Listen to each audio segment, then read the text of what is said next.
Welcome back, ladies and gentlemen. My name is Josh Snipes, and if you're just checking out the channel or just checking out this video for the first time because it popped up on your feed, this is going to be taking a look at Siege Academy. Now, Siege Academy is a subreddit, and they basically help beginner to intermediate players, and it's a lot of diamond players, coaches, and other people that have actually been involved with the community for a long time and in the game for a long time. So a lot of knowledge to be had there. I'm going to leave a link down in the description below for this subreddit. I'm always active on there. I know there's a ton of other people who are also active on there, so make sure you go take a look at the subreddit. You can ask any questions for them.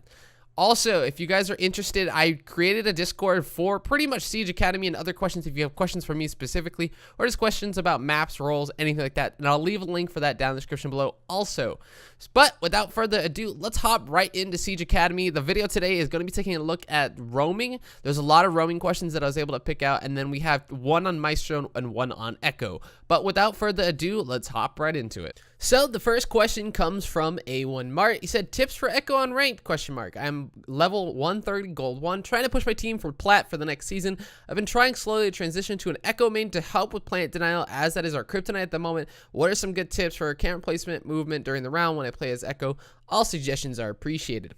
Well, the first thing that I've noticed when playing Echo is more so the specific role that you're filling. You're more of that intel role, trying to gather the intel. Usually, you want to use Maestro and Echo interchangeably because those are usually the two typical, I would guess, anchor intel that you kind of have. You don't have to really worry about having to go and try to peek on early or keep anyone up. Your primary position is to gather intel for your team. So, focusing more on the Echo side of that, because we do have a Maestro question later, but focusing more on the Echo side of that, as Echo, your main goal is to keep your drones alive. First off, you want to stay alive, because that's the most important part, is because you're the only person who can use your drones.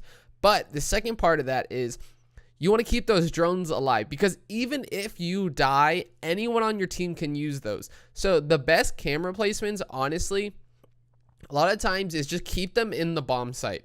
Keep them either above default plant spots or just keep them a little bit hidden. There are some times where you can play a little bit more aggressively with those drones. I have seen some Echoes, they use their drones to drone roamers ahead and basically clear out rooms for them, or if they need help, they can come use the Echo blast onto someone and the roamer can get that kill. But that doesn't normally happen too often, I guess, at a lower rank like gold. You normally see that in a more coordinated comp anyways, so I wouldn't worry too much about that. But for camera placement, a lot of times if there's no Echo on the other team, you don't see it either at the beginning reveal phase, or if you just haven't seen it because they haven't gotten spotted, you can kind of assume there's no IQ. I wouldn't worry about Echo's drones too much. Just try to play them in a spot where someone would have to peek into you pretty much in order to get that Echo drone. They can't just freely get it. So try to play it in a position where someone were to walk in and try to shoot it, you could at least kill them or do some damage. If you do see someone look up at your drone, hit them with an Echo blast and drop your drone and try to run away with your drone. The goal really is to not let your drone get shot. That's pretty much the big thing. Overall, though, make sure you should be the last one alive. If anything is on your team, your positioning and your play should be you should be the last one alive, because overall, it's up to you, not only, but mostly you, to stop the plant from going down while your teammates are trying to help defend that. The Echo drone is more of that last line of defense. Say if the C4s, the smokes don't work, none of that's working, no roam, no flanks, nothing's working. The Echo is the last thing that you have to use. A lot of times I will go into my Echo drones just to look to see if there's anyone under them. If there's no one under them, I get off my drone and I'm just looking at angles. I'm holding angles down. I'm not too worried about it. A lot of times your teammates are also playing off that intel, so you might also get some intel from them on your drone, so they might just tell you someone's planting. Then you can go onto your drone, blast that person with the Echo drone, and then hold off that plant just that little bit longer. The next question comes from Hopeful Tomato. And the question is how to play Maestro. Just got Maestro, can't seem to put my cams in any good spots. Any advice? So the big thing is, first off, Chaos X, who I'm going to link his video down below. I believe he linked it in your thread also. So if you haven't already looked, go look there. But I'll link his video down below. He has a great playlist with a bunch of Maestro spots that you can use. But overall, the biggest thing with your Maestro cams is you want to make sure that your Maestro cams don't get affected by someone else's. Kind of going back to what we were talking about with Echo, where Maestro actually got a really big nerf where the EMPs from Thatcher or Twitch's drone can shock it and open it and allow either someone to shoot it, or if it's a Twitch drone, she can get that by herself. She doesn't need someone else to follow it up. But overall, the biggest thing is you can't play Maestro cams as aggressively as you used to be able to. A lot of times you have to play them in a lot safer spots, but a lot of people have been sort of using them in sort of a way that you can gather intel without having to worry about, because you can see through smoke. That's like kind of the biggest thing besides it being bulletproof. You can see through smoke. I think that combined with it being bulletproof makes it a very hard thing to counter, but Twitch's drone and EMPs you have to watch out now. You can't just put it down and leave it there. So the biggest thing is don't just leave it somewhere and assume it's going to be safe. A lot of times, especially in ranked,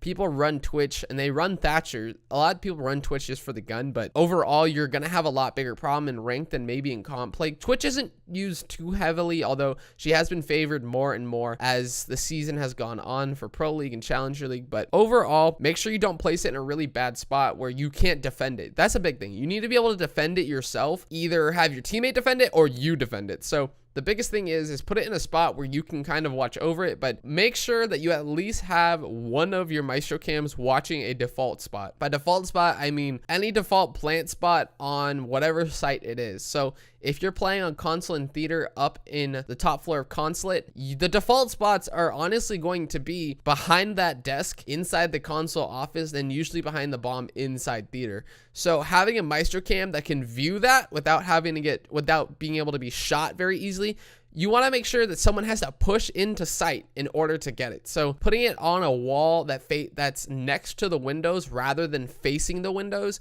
is a really smart idea, because it's really hard to shoot, and it makes someone who has to come into sight, they have to turn around to be able to shoot it. So I guess that would be my advice for how to play Maestro. Just watch Chaos's videos. He has great Maestro spots. That would probably be my advice to you. So the next question comes from Dark Stripes, and it's how do I roam clear ever since I played Knock?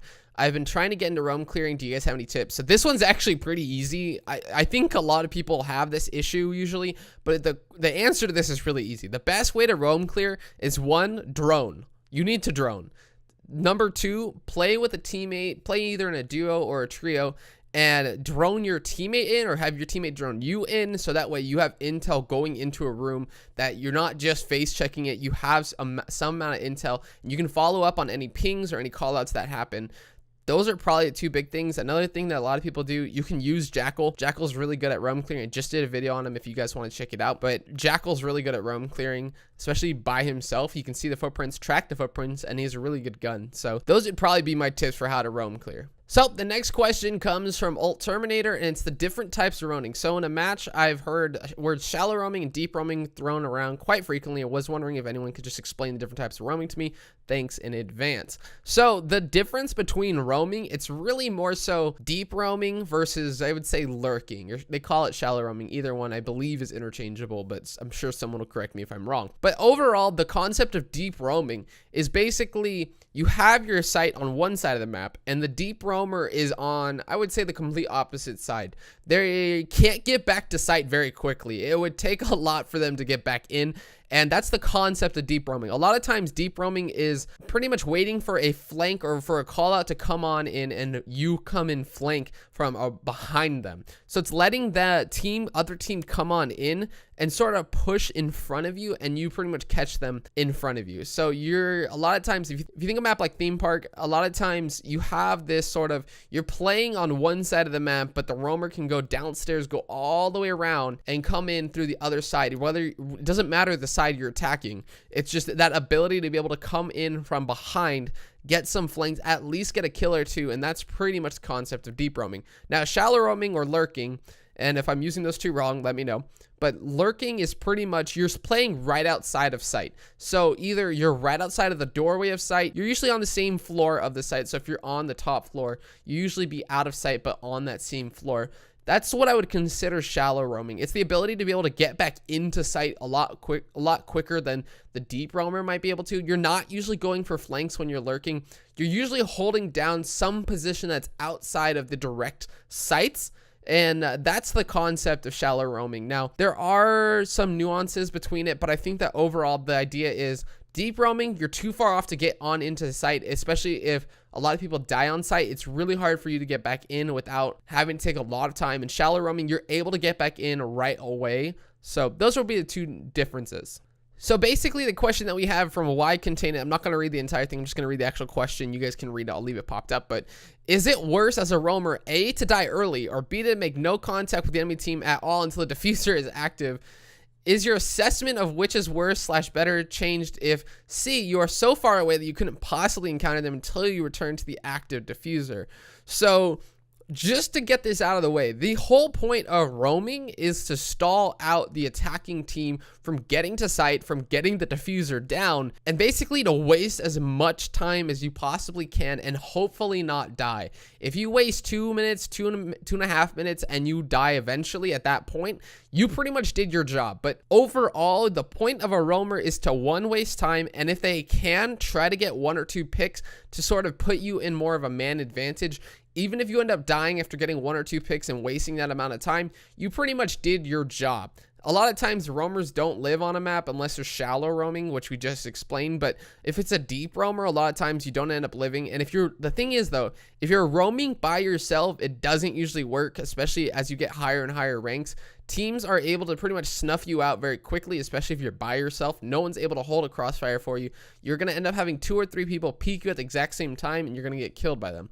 So that would be the detriment of roaming by yourself. But overall, his point in this is, should you just stay across the map, not do anything for 2.5 minutes, even 2 minutes, and then the other attacking team, you haven't made contact with them at all, and you haven't seen them at all. I would say that if you haven't made any contact, or you at least don't have an idea of where their positioning is, you're not in the correct position as a roamer. The whole point of a roamer is to stop an attacker's push either onto site or onto a positioning within the building that you're currently in, or the room that you're currently in, and hold out as long as you possibly can. So sometimes you can attack, a lot of times on sites, you can attack from 2 different ways. So I would say sometimes you do get unlucky, but that's a repositioning error that's happening, not so much a positioning at the very beginning.